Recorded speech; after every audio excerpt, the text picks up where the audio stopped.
Hey guys, tonight we begin with the flicker of torches in the humid Roman dark, and the slow, steady drumbeat of footsteps echoing through a stone corridor. You're not a senator, not a citizen, not even a soldier. You're a gladiator. And in this moment, your fame means nothing. You've been woken before sunrise, not by choice, but by the bark of a lanista, your trainer, reminding you that pain is the price of survival. Your body aches, muscles pulled tight, bruises deep. Your knees crack as you rise. Your bare feet touch the cold ground, still damp from someone vomiting nearby during the night. There's no glory here, not yet. You're one of dozens in this ludus, or training school. You eat together, sleep together, bleed together. Some are criminals, some prisoners of war. A few volunteered. They still haven't stopped regretting it. The others stare at you through swollen eyes and half-healed wounds. No one speaks. They know better. Outside, the training yard is waiting. It smells like sweat and hot sand. You're handed a wooden sword, ludus, heavier than you think. The sun hasn't risen yet, but the air is already thick with heat. You hear the crack of a whip in the distance. Someone was too slow. This is your life now. You will train until your body gives out, then train again. You'll practice the same strike, the same block, again and again, until your hands blister, split open, then harden into thick calluses. Your diet is surprisingly good. Barley, beans, dried fruit, meat. You're fed like livestock, not because you're respected, but because you're expensive. Make no mistake, you are property. The man training beside you is missing 2 fingers. He jokes that it makes his grip faster. You pretend to laugh. Another has a thick scar across his cheek. He hasn't said a word in days. He saw his brother killed in the arena. There was nothing poetic about it, just blood and sand and a crowd too drunk to care. You go through the motions, every move drilled into muscle memory. But in your head, you're counting, not the strikes, but the days since you arrived. You can't remember the number anymore. At night, the talk sometimes turns to escape. But the walls are too high, the guards too many. And where would you go? Rome is not kind to runaway slaves. Your best chance, your only chance, is the arena. Congratulations! You've survived another morning. The good news, you're stronger than yesterday. The bad news, tomorrow's fight will not be practice. And now, the crowd is beginning to gather. It's just after midday. The sun is high, the dust is thick. And somewhere above you, beyond the bars, there are tens of thousands of people.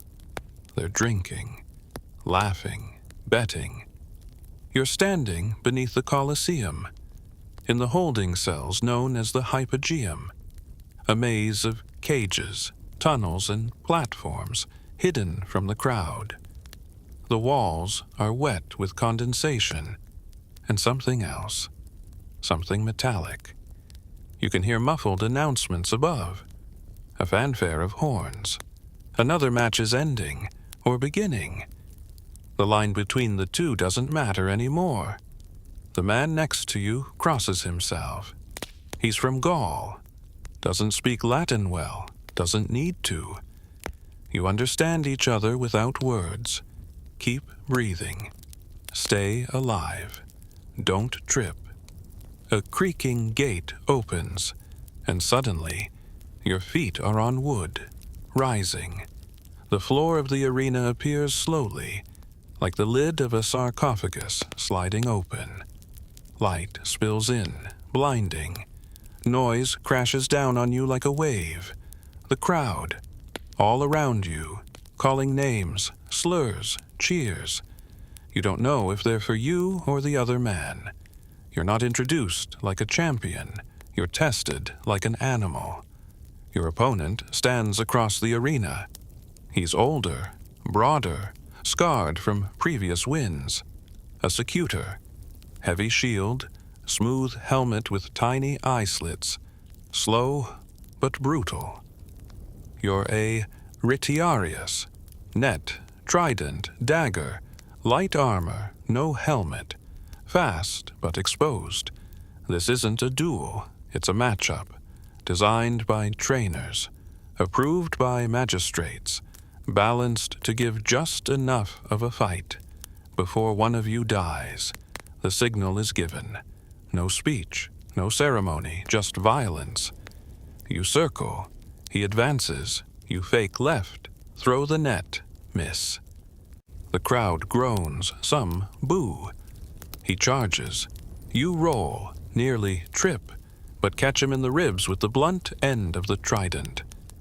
It's not enough. Minutes pass, maybe more. Your arms are shaking. Your vision is blurred with sweat. He's bleeding now. You're bleeding too, somewhere near your ribs. Then it happens. A stumble, a gasp. You knock the shield away. He falls. The crowd erupts. You freeze. You look up. And now, it's out of your hands. Thumbs up or thumbs down. You are told it's not always literal. Sometimes it's a hand wave. Sometimes a chant.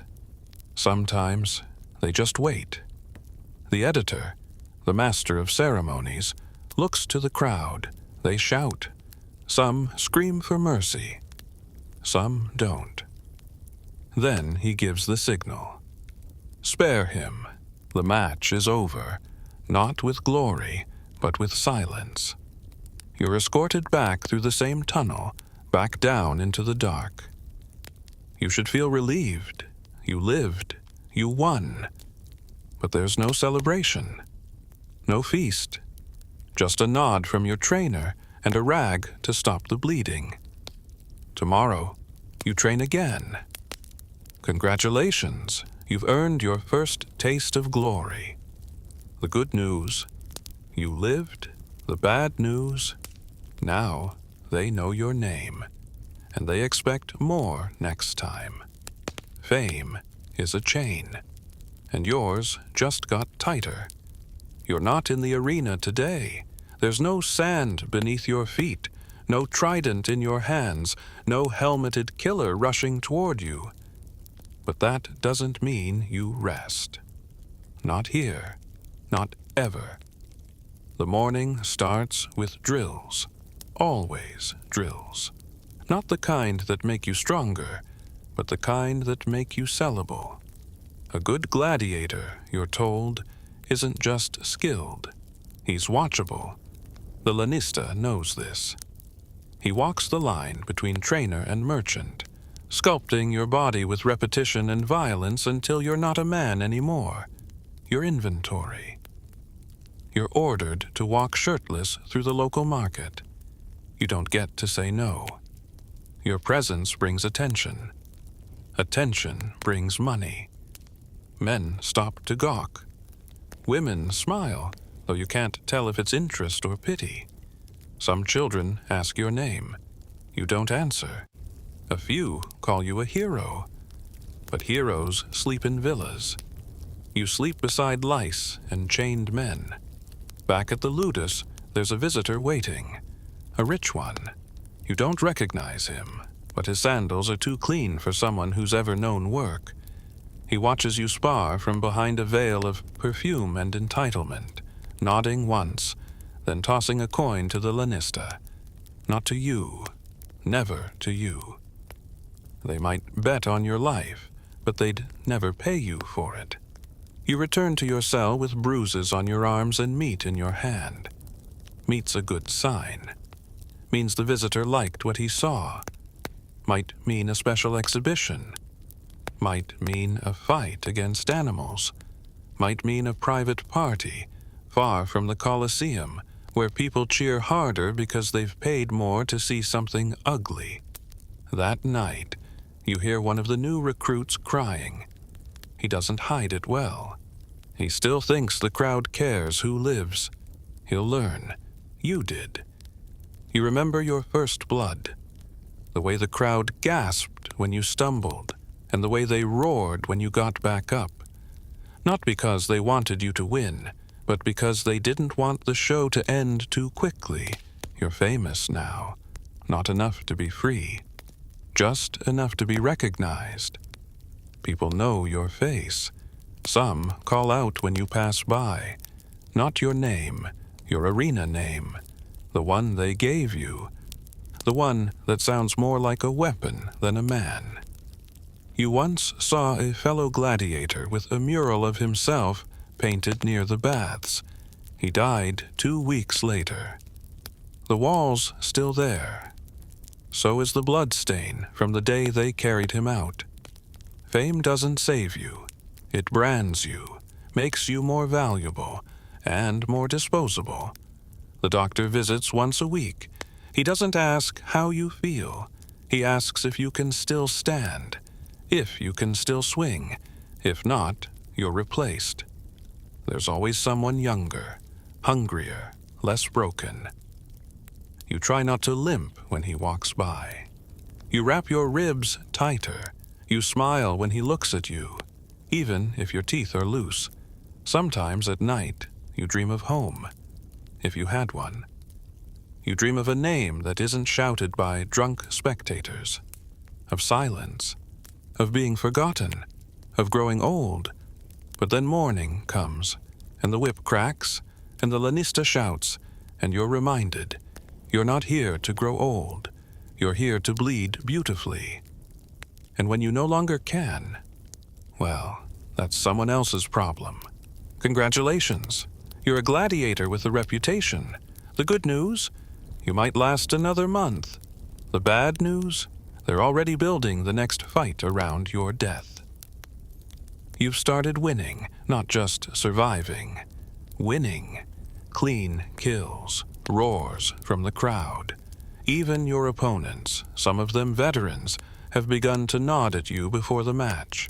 That's how you know they're afraid. And that's dangerous, because now you're valuable, you're bankable, you're entertaining, and most of all, you're expected. The lanista posts your name on painted boards in the forum. People crowd around to see the match schedule. You hear them pronounce your stage name like it's legend, like it means something. But you know the truth. That name was chosen for you because it sounded sharp. It was made to look good carved into stone. With fame comes attention. Not the good kind, not love, ownership.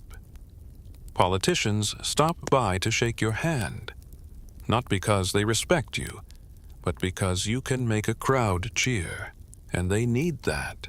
You're a walking distraction from taxes, from grain shortages, from war. You become a talking point at parties. Did you see him dodge that final blow? He could have spared him, but he didn't. I heard he killed a man with one eye closed. All lies, but the kind people want to believe. Your fights are scheduled more frequently now. Less recovery time, less training, just more blood.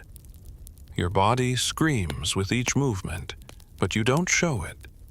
You know what happens when a famous man shows weakness. One bad match, and you're a disappointment. One stumble, and they'll say you were never that good.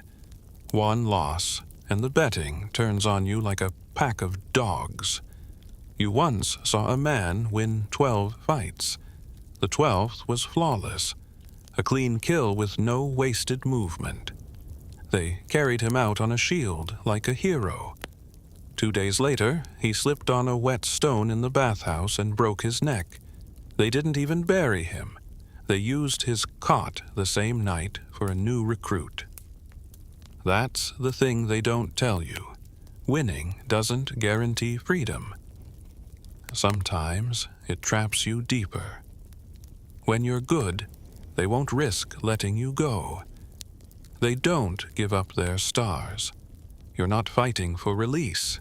You're fighting for ratings. They dangle the rudies in front of you, that polished wooden sword that marks a free man. The crowd chants for it sometimes when you win. The editor raises his hand like he's thinking about it. Then the moment passes. It always passes. You ask the lanista about it once. He smiles and says, "One more fight, then we'll see." You don't ask again. At night, when the gates are locked and the torches burn low, the old fighters sit against the walls and talk about freedom, like it's a woman they once saw from across the street. Beautiful, untouchable, half imagined. They say the best thing that can happen is to die clean in the arena, quick and in front of a cheering crowd. It means you mattered. It means someone saw you, even if it was just for a moment. You wonder what your name will sound like carved into the marble plaque outside the arena. Will they spell it right? Will anyone light a candle? Congratulations. You're no longer just a survivor. You're a star. The good news? Your name echoes through the streets of Rome. The bad news? You're more useful to them dead than free. There's something they never tell the crowd. Something you only learn after enough fights, enough blood, enough nights spent staring at the ceiling while your ribs throb and your pulse won't slow. The games are rigged, not every time, not always, but often enough. It starts small. An opponent told to go easy. A medic whispering that someone isn't fully healed, but cleared to fight anyway.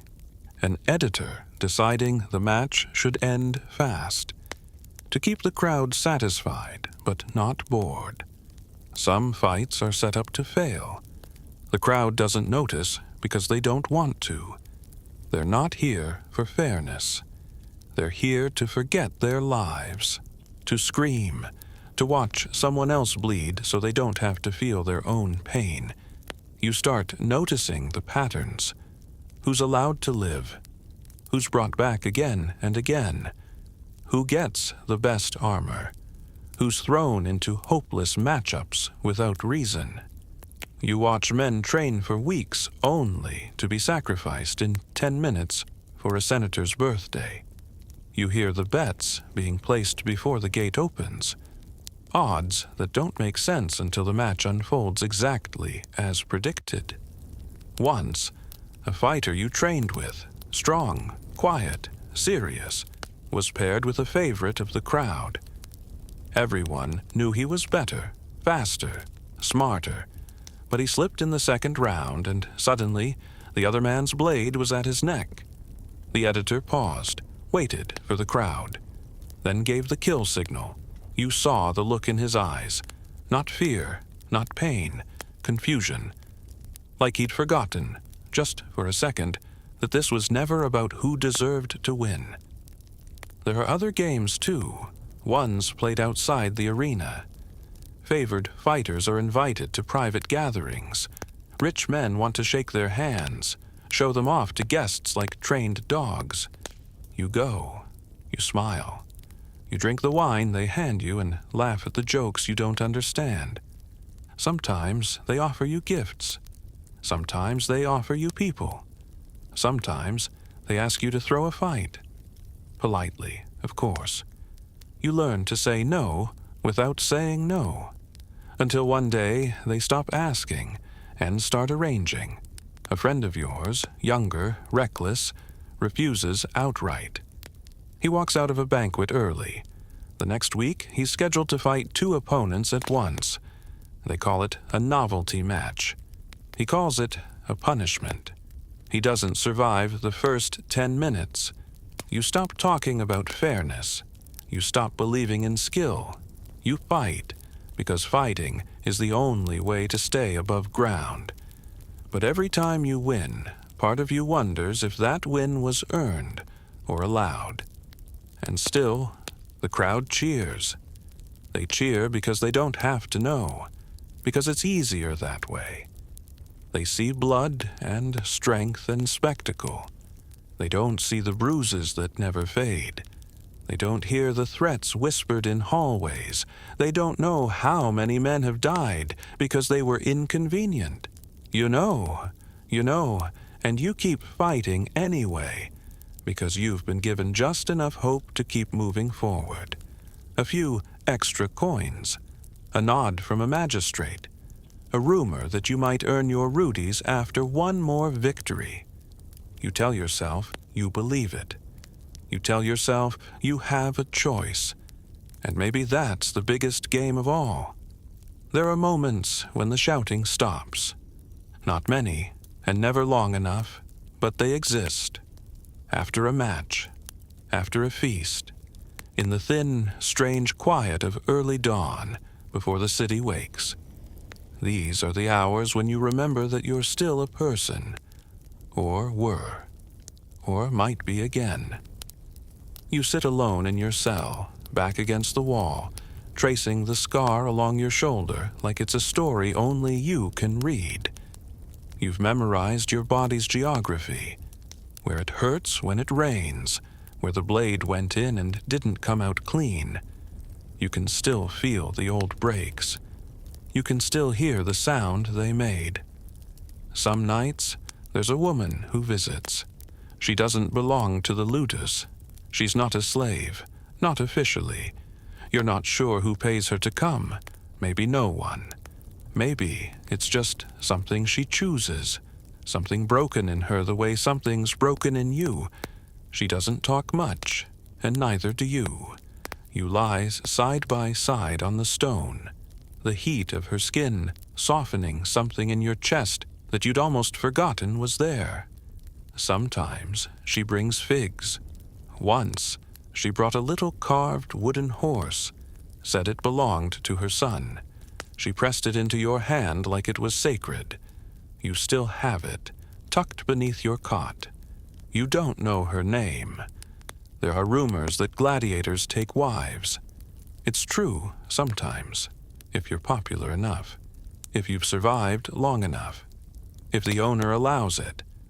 But love doesn't look the way it does in poems. You don't bring flowers. You bring bruises. You bring silence. You bring the question neither of you asks out loud. How many days do you have left? Some of the younger fighters talk about children. They want sons, strong ones.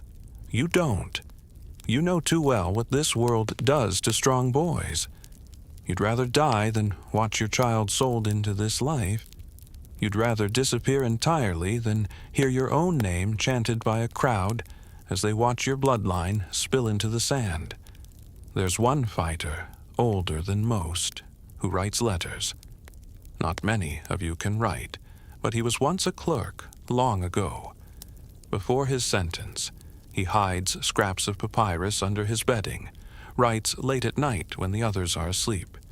You asked him once who the letters are for. He said, "No one. I just need to remember how I sound when I'm not screaming." You think about that a lot. How much of yourself has been lost in the noise?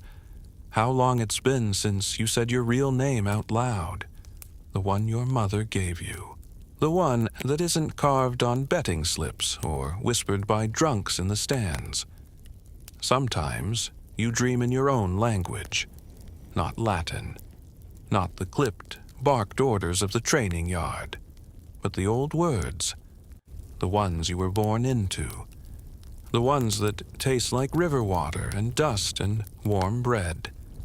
When you wake up, you're crying, but you don't tell anyone. Outside, the city moves like it always does, too fast, too loud. Children chase each other past the outer wall. Merchants shout over the clatter of carts. The world doesn't stop because you're tired. It doesn't care if your leg still hasn't healed right, if your hand shakes, if your last opponent begged you to spare him and you hesitated just a second too long. You walk through the streets with your hood up. People point sometimes, nudge each other. That's him.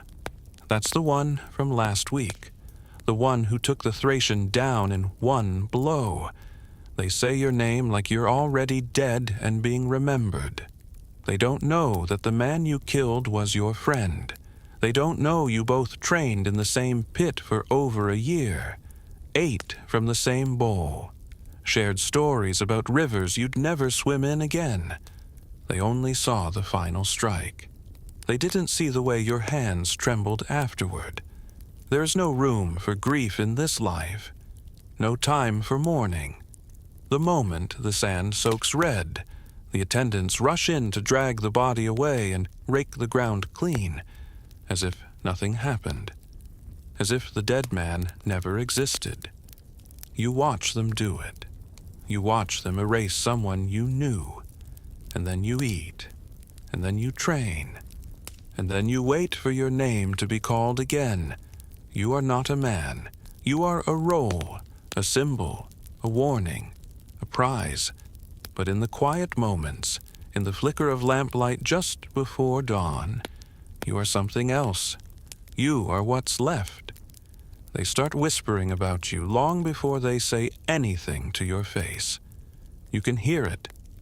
At meals, in the corridors, from the corners of the training yard when they think you're not listening. You've won too much. You've become too big, too loud, too visible. And that's not praise, it's a problem.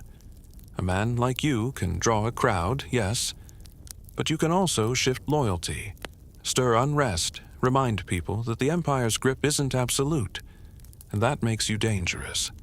You start to notice changes. Fewer fights scheduled, fewer appearances in the forum. The Lanista avoids your gaze more than usual. Your name stops appearing on the boards. No ceremony, no explanation, just stillness. And, for a gladiator, stillness is more terrifying than combat. Because if you're not fighting, what are you? What use are you? Then the injuries begin, subtle at first.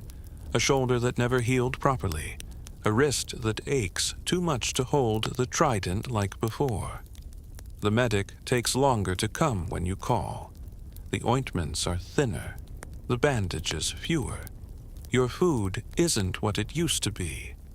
Less meat, less anything. You're still training, but not with the same men. They've started sending you against newcomers, boys with no footwork, no fear, no idea what's coming. You're not sharpening your edge anymore. You're being dulled. And the crowd, they move on quickly. A new name climbs the ranks. Young, handsome, brutal in a way that doesn't yet feel tired. They start chanting for him now. They wear his colors. They carve his name into the pillars with little knives and wine-dulled hands. You were the future once.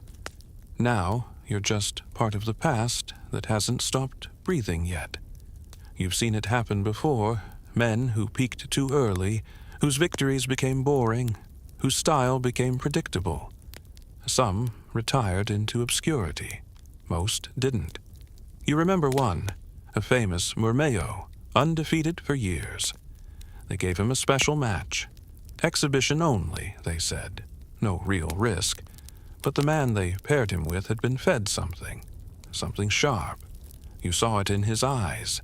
The match ended before the second round. There was no burial, only a plaque. Misspelled. You stop sleeping through the night. You start pacing, counting your steps, measuring the way your body hurts each morning, trying to decide whether it's the training or the dread. One evening, the Lanista calls you into his quarters. That alone is unusual. Inside, it smells of oil and ink. Scrolls are piled on every surface. He pours 2 cups of watered wine. That's the second unusual thing. He tells you you've had a good run, that you should be proud. He talks too slowly, choosing his words with the kind of care people use when they're hiding something. Then he makes the offer. One last fight. Not in the Colosseum, not even in Rome. A private match, wealthy men, high stakes, big payout. He calls it a farewell performance. You ask who the opponent is. He doesn't answer. You don't need him to. You leave the room and go back to your cell. You sit down. You put your back against the wall and you laugh, quietly, because you understand now. There are no retirements here, no sunsets to ride off into. You wake to the sound of chains, not the whip. The air is colder than usual. A fog crawls low across the training yard, and the men move through it like ghosts. Nobody speaks. They don't have to. Everyone feels the same thing. Something is coming. The lanista stands near the gates, flanked by 2 guards in red cloaks. Not the usual city watch. These men are private, hired muscle for someone with coin to burn. You've seen their type at private feasts, guarding senators' wives like they were gold. The lanista's eyes find you first. He crooks a finger. You walk. The guards don't step aside. They follow you into the small chamber just past the yard, where the smell of oil lamps drowns out the stink of sweat and dust. On the table, a bronze helmet you've never worn before, its cheek guards shaped like snarling wolves. Beside it, a short sword, heavy and balanced. Not your weapon. You'll use this, the lanista says. His voice is low, almost gentle. The men paying for the fight want a certain look.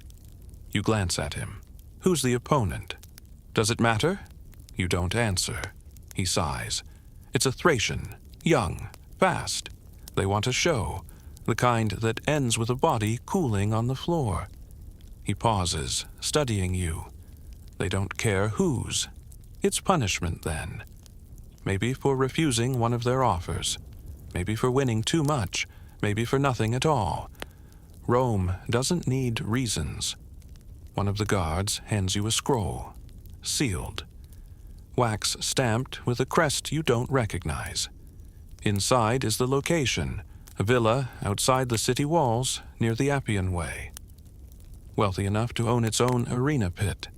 Private enough to bury whoever doesn't walk away. You leave the chamber without touching the helmet or the sword.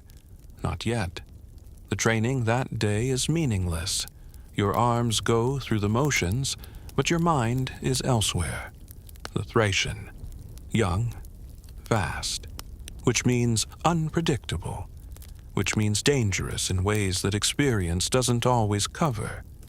You've seen veterans fall to raw speed before. You've nearly been one of them. Between drills, you find yourself staring toward the southern wall of the yard. Beyond it lies the city, and beyond that, the road. You imagine walking it now, disappearing before nightfall. But you know what happens to runaways. By the time you're back in your cell, the sun has dropped low. You sit on the floor, pulling the wooden horse from its place under your bedding. The shape of it feels smaller in your hand than it used to. You think of her. She came again that night, slipping between the guards like smoke. No one ever stopped her. Maybe they didn't care. Maybe someone was being paid to look the other way. She didn't bring figs this time. Just herself, and the smell of wine on her breath. "You look tired," she said, brushing your cheek with the back of her hand. "Maybe I am." "Then don't fight." You almost laughed at that. Instead, you said nothing, just pulled her closer until her head rested against your chest. She didn't ask about the fight. You didn't tell her. In the silence, you could almost imagine a different world, one without sand and blood and men shouting for death. One where you were just hers. When she left, she kissed you like it was the last time. Maybe it was. The next evening, you're loaded into a covered cart. No one speaks on the journey. The driver is a shadow behind the reins, the guards only shapes in the corners of your vision. Outside, the road is lined with torches, flickering against the stone mile markers like little suns. The villa is larger than you expected. High walls, gilded gates. Inside, the air smells of roasted meat and spiced wine. Music spills from somewhere deeper within, pipes and drums, steady and bright. The kind of sound that hides the crack of bone. They strip you of your tunic and press the wolf helm into your hands. The weight of it is wrong. Too heavy on the crown, too narrow at the jaw. The sword, too, feels strange. Slower than your trident, heavier than your dagger. You can already feel how it will drag at your wrist. The pit is small, ringed with marble benches. No sand, just packed dirt, dark in places where blood has soaked deep over the years. The crowd is close enough that you can see the gleam of gold rings, the ripple of silk, the dull hunger in their eyes. The Thracian is already there. He can't be more than 20. His armor is polished, his movements restless. His grin is too wide for someone who's about to kill or be killed. Or maybe he knows something you don't. The signal is given. He moves first. The opening is a blur. His curved sword flashing toward your ribs, your parry glancing off just enough to save your life. He's fast, yes, but wild. Every strike is meant to end the fight. Every miss is a gift. You start reading him, catching the rhythm under the chaos. Then the gift ends. A sharp pain blooms along your side, shallow, but enough to steal your breath. The crowd leans forward. You can feel their excitement in the way the air tightens. You push harder, driving him back, your strikes cleaner now, more deliberate. And for a moment, you think you might actually win this thing. Then you see the lanista. He's in the back, just behind the benches, not looking at you, looking at the men beside him. Men with coin purses, men nodding, men smiling. You understand. This fight isn't yours to win. The Thracian comes in again, and you let the blade scrape your arm. Blood runs down your fingers, slicking the hilt. You stagger, just enough for the crowd to think you're slipping. You're not ready to die. But you're not ready to give them victory either. So you do something else, something no one expects. You drop the sword. The crowd roars, not in anger, but surprise. The Thracian freezes, confused. You straighten, blood dripping, and look straight at the lanista. You don't smile, you don't bow. You just stand there until someone makes a choice. It's the man with the coin purse who does. He gives a short nod. The Thracian lowers his weapon. The match is over. That night, you're not taken back to the ludus. Instead, they lock you in a small chamber near the villa kitchens. There's no bed, no water, just stone and darkness. Somewhere above, the music has stopped.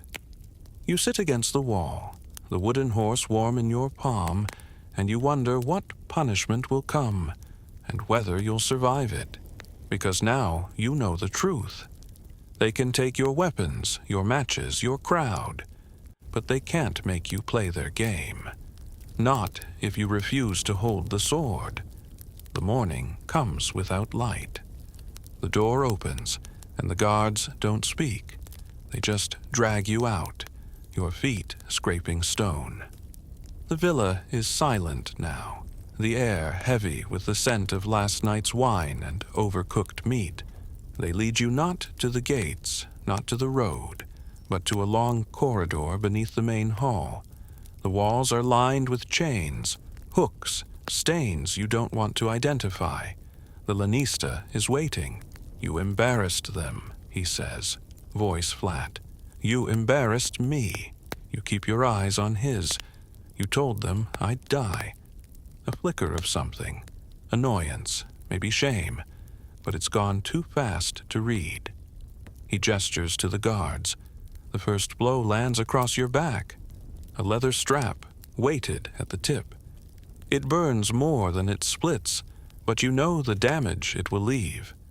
The second catches your shoulder, the third your ribs. They work methodically, the way a smith tempers metal. No single strike meant to kill, just to bend. You grit your teeth until your jaw aches. You don't give them the sound they want. When it's done, the lanista crouches so his face is level with yours. You'll fight again. But next time, you'll make them forget last night. Or you won't see another morning. Back at the ludus, the men notice the way you move. Stiff, careful. No one asks. They've all worn the same stiffness before. That night, she comes again. You almost tell her not to. Almost send her away before she sees you like this. But the moment she steps into the cell, the smell of her, figs and smoke, pulls something loose in you. She kneels beside you, fingers tracing the welts on your back. Who did this? You don't answer. You can't keep...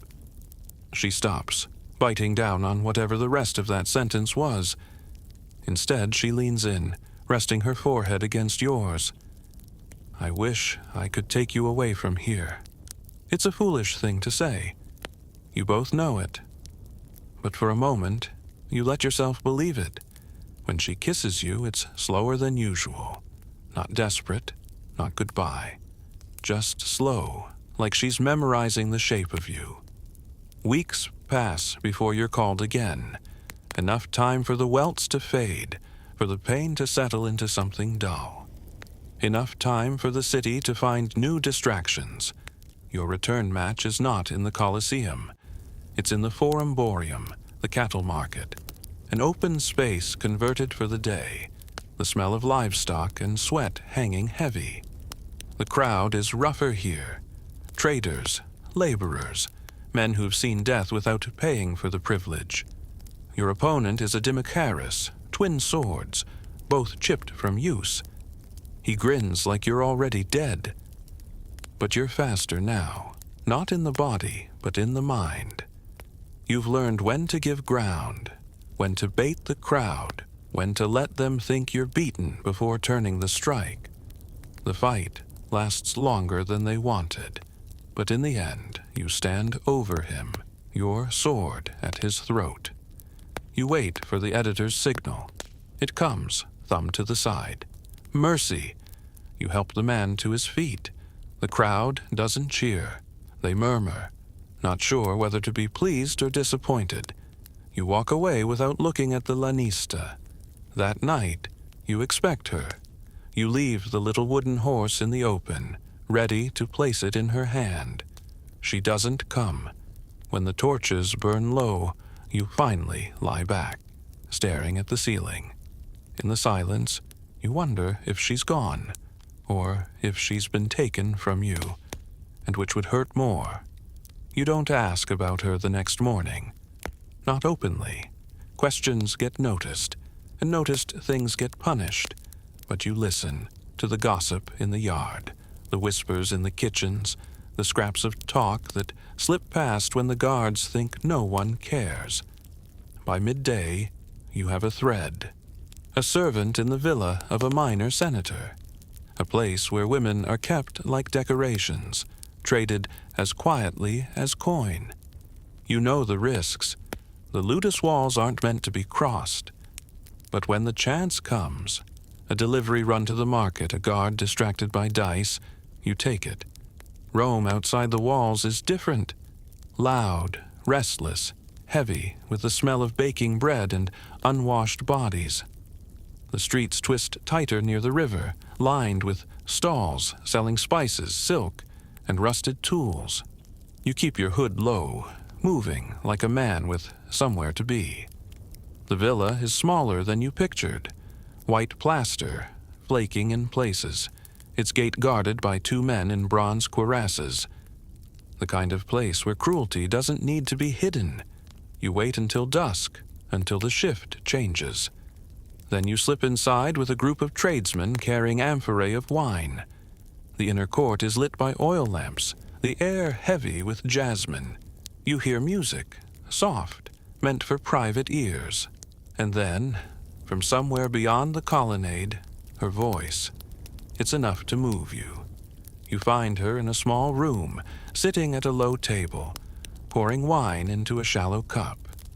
When she looks up, there's a heartbeat of silence before her mouth curves into something between relief and fear. "You shouldn't be here," she says. "I know. You can't stay. I know that too." She rises, crossing to you quickly, her fingers catching in the folds of your tunic. "They'll kill you if they—" The door opens. 2 guards fill the frame.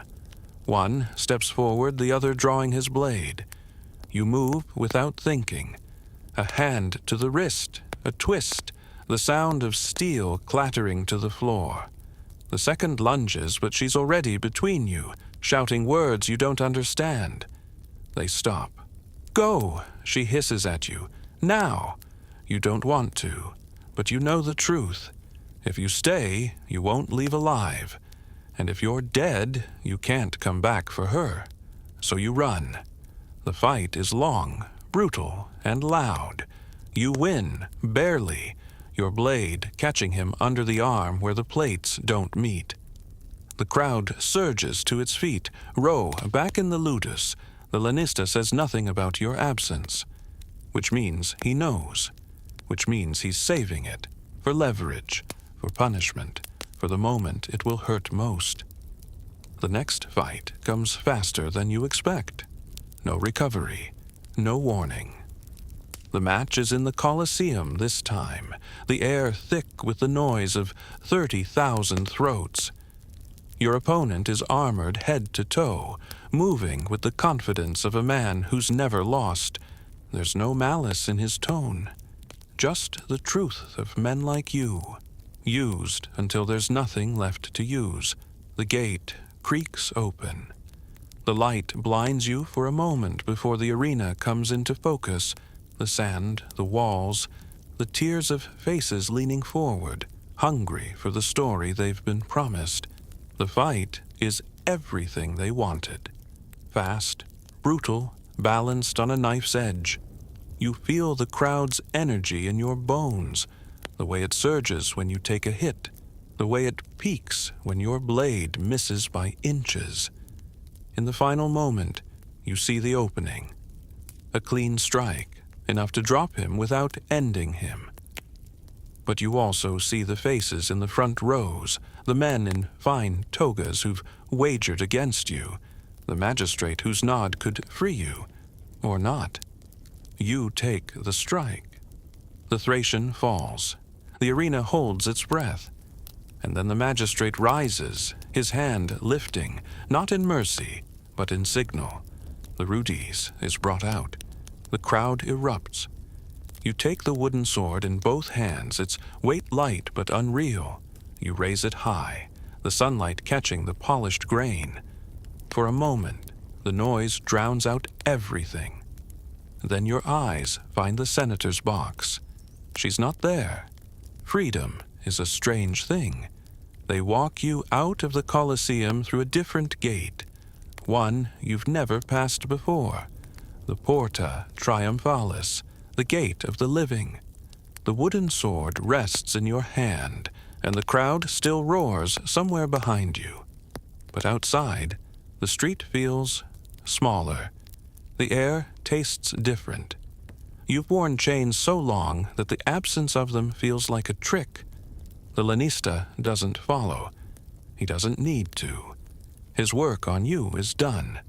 The guards don't stop you, but they watch.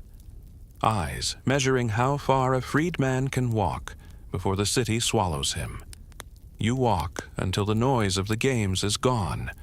until the streets grow narrower and the marble gives way to plaster and brick. Your feet take you toward the senator's villa without thinking, toward her. It's night by the time you get there. The gates are shut, the torches burning low. A beggar leans against the wall, his face shadowed. When you ask if he's seen her, he only laughs. A dry, broken sound. "The senator's gone," he says. "Took half his household south. Some say Ostia, some say farther." You press a coin into his palm and keep moving. Days turn into weeks. You sleep where you can. In tavern corners, under porticos, in stables where the smell of hay almost hides the stink of horses. You fight again, not for Rome, but for coin. In small pits where the crowd is close enough to spit on you, and the sand is more dirt than stone. Every face in every port is the same. Not hers. You find men who claim to know where the senator trades, who swear they've seen a woman matching her description. But each lead ends in another dead street, another name on another tongue. The wooden horse stays with you, wrapped in a strip of cloth and tucked near your ribs. It's the only thing that makes you believe she was real at all. One morning, in a dockside tavern, you hear it, her laugh, faint but unmistakable. You push through the crowd, past sailors and merchants, until you see her at a table near the back. No silk now, just a simple tunic, her hair tied back, her hands wrapped around a cup of wine. She looks up, and in her eyes you see both the shock and the choice. Stay or run again. She stays. You sit across from her. No words at first. Just the sound of the harbor outside and the slow, careful breathing of two people who have lived too many lives since they last touched. Finally, she says, "You found me. I told you I would." She smiles then, not the measured curve she wore in the senator's box, but something real, something you remember from the dark corners of the ludus. "What now?" she asks. You glance toward the open door, toward the sea beyond. "We leave." Her hand slips into yours across the table. It's warm, steady. Then we leave. You don't know if Rome will chase you. You don't know if the sea will be kinder than the sand. But as you step onto the dock with her beside you, the weight of the rudies on your back and the wooden horse against your ribs, you realize something. Freedom isn't the sword they hand you. It's the choice to keep walking. And you do, together.